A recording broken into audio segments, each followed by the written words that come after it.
আপনার শরীরে ক্যান্সার ধরা পড়েছিল এবং আপনি এখন পুরাটাই সুস্থ।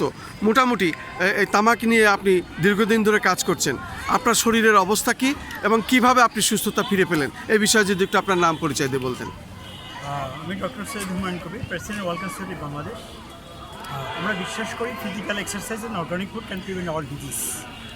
যদি আমরা ফিজিক্যাল এক্সারসাইজ এবং অর্গানিক ফুড খেতে পারি তাহলে দেখা যাবে যতই রোগ ব্যাধি থাকুক সেগুলো থেকে আমরা কিছুটা রক্ষা পেতে পারবো। আপনারা জানেন যে বাংলাদেশে যদি আমরা গড় হিসাব করি 100% ক্যান্সার হিসাব করি, 35% ক্যান্সার সাধারণত এই ধূমপানের কারণে হয়ে থাকে। এবং দেখা যাচ্ছে যে আমাদের যে কার্ডিয়াক অ্যাটাক, আমাদের লিভার সিরোসিস থেকে শুরু করে লিভার ক্যান্সার থেকে শুরু করে আমাদের যে লাং ক্যান্সার, ওরাল ক্যান্সার এবং আমাদের আরও যত রোগ ব্যাধি আছে, অ্যাজমা থেকে শুরু করে বেশিরভাগই ডায়াবেটিস, এগুলো সবগুলো আমাদের তামাকের কারণে হয়ে থাকে। তো তামাকের ফলে দেখা যাচ্ছে যে সরকার পাচ্ছে মাত্র 40,000 কোটি টাকা, আর ক্ষতিগ্রস্ত হচ্ছে প্রায় 80,000 কোটি টাকার বেশি। তাহলে সেই তামাকটা ইউজ করার কোনো মানে হয় না। সেই তামাকের বিরুদ্ধে অবশ্যই আমাদের রুখে দাঁড়ানো উচিত। আর সবচেয়ে গুরুত্বপূর্ণ বিষয় হলো বাংলাদেশে এখন এই তরুণ প্রজন্ম প্রায় হলো 5 কোটির কাছাকাছি। এখন সিগারেট কোম্পানিগুলো তাদের কুটকৌশল ব্যবহার করছে, তারা ই সিগারেট ব্যবস্থা বাহির করেছে, যাতে তরুণ প্রজন্মকে বোঝানো হচ্ছে, লোভনীয় অফার দেখা হচ্ছে যে ই সিগারেট খেলে ক্ষতি হয় না। এই যে ভয়াবহতা তৈরি করা হচ্ছে আমাদের তরুণ প্রজন্মকে শেষ করে দিচ্ছে। আমরা চাচ্ছি এই তরুণ প্রজন্মকে আসলে রক্ষা করতে চাচ্ছি। রক্ষা করার মালিক আল্লাহ। আমরা সচেতনতা তৈরি করতে চাচ্ছি যাতে তারা কীভাবে সুস্থ শরীরে বেঁচে থাকতে পারে। সেজন্য আমরা অ্যাওয়ারনেস বিল্ড আপ করতে চাচ্ছি। আমরা স্কুল, কলেজ, মসজিদ, মাদ্রাসা সব জায়গায় মানুষের ভিতরে গণসচেতন তৈরি করতে চাচ্ছি যে ধূমপানের ফলে যে ক্ষতিকর দিকগুলো হচ্ছে, প্রত্যক্ষ এবং পরোক্ষ যে ক্ষতিকর হচ্ছে, প্রতি বছর প্রায় 2 লক্ষ লোক মানুষ মারা যাচ্ছে এই ধূমপানের ফলে। তো সেই জিনিসটা সরকার প্রধানকে অবশ্যই গুরুত্ব সহকারে ভাবতে হবে এবং সবচেয়ে বেশি গুরুত্ব সহকারে ভাবতে হবে যে আমাদের যে তামাকের ফলে যে আমাদের খাদ্য উৎপাদন যে ব্যাহত হচ্ছে, আমাদের যেসব জমিতে খাদ্য উৎপাদন হচ্ছে সেই খাদ্য উৎপাদন জমিগুলোতে তামাক উৎপাদন হচ্ছে। অবশ্যই তামাক চাষিদেরকে ভর্তুকি দিতে হবে যাতে তারা খাদ্য উৎপাদন করে তামাক উৎপাদন বন্ধ করে দেয়। তাহলে কিছু উৎসাহিত হবে এবং উৎসাহিত হলে তামাক আমাদেরকে চাষ কিছুটা হলে বন্ধ হবে। এভাবে আস্তে আস্তে হবে, একদিনে তো হবে না। আমরা চেষ্টা করব তরুণ প্রজন্মকে নিয়ে ভয়েস রেইজ করতে।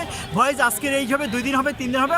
আমি বিশ্বাস করি একটা সময় দেশে তামাক মুক্ত থাকবে এবং আমাদের দেশের সাধারণ মানুষ ভালো থাকবে, নতুন প্রজন্ম নতুন ভবিষ্যৎ পাবে, নতুন দেশ পাবে, সুন্দর একটা জাতি পাবে, আমরা সুন্দর একটা ভালোভাবে বেঁচে থাকতে পারবো, এটাই আমি বিশ্বাস করি।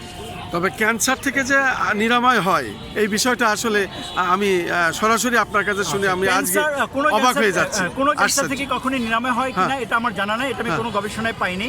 ক্যান্সার আসলে ক্ষণিকের জন্য নিরাময় হতে পারে। ক্যান্সারের যে জার্মগুলো আছে সেগুলো ঘুমন্ত থাকতে পারে, সেটা আবার নির্দিষ্ট টাইমের পর সে জাগ্রত হতে পারে। সেখানে দেখা যায় যে ওষুধগুলো যে কেমোথেরাপি দেওয়া হয়, যে রেডিওথেরাপি দেওয়া হয়, সেই কেমোথেরাপি রেডিওথেরাপির ফলে সে ইনঅ্যাক্টিভ হয়ে যেতে পারে, কিন্তু একটা টাইমের পর সে আবার অ্যাক্টিভ হতে পারে। এই ক্যান্সার জাত যে ফুল নির্মূল হবে এরকম কোনো গবেষণা আমি কখনো কোথাও পাইনি।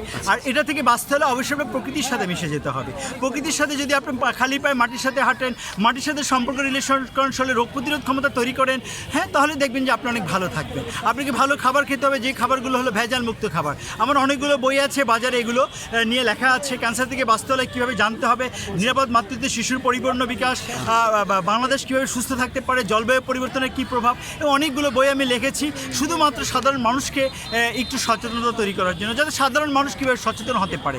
তাই সাধারণ মানুষের যদি ভালো থাকে তাহলে আমরা ভালো থাকবো, দেশ ভালো থাকবে, ভবিষ্যৎ ভালো থাকবে, জাতি ভালো থাকবে, নতুন প্রজন্ম ভালো থাকবে। ধন্যবাদ আপনাকে। আপনাকে অনেক অনেক ধন্যবাদ। শুধু দর্শক, আসলে ক্যান্সার এই মরণ ব্যাধি, এর থেকেও নিরাময় পাওয়া যায় যদি সাবধানতা অবলম্বন করা যায়। তার মূল কারণটি হলো ধূমপান মুক্ত করতে হবে। এই ধূমপান, মাদকাসক্ত, এইসব ধূমপান যদি বন্ধ হয় তাহলে অনেকটাই আমরা নিরাপদে থাকতে পারবো, এই কথাই উনি বললেন। আমি খন্দকার মাসুদুজ্জামান, ধারাবাহিকভাবে আমি এটা প্রচার করে যাচ্ছি দীর্ঘদিন ধরে। জাতীয় শহীদ মিনার থেকে সরাসরি আমরা এটা কাজগুলো করে যাচ্ছি। এখনো ভরা সব কোথায় দিচ্ছে।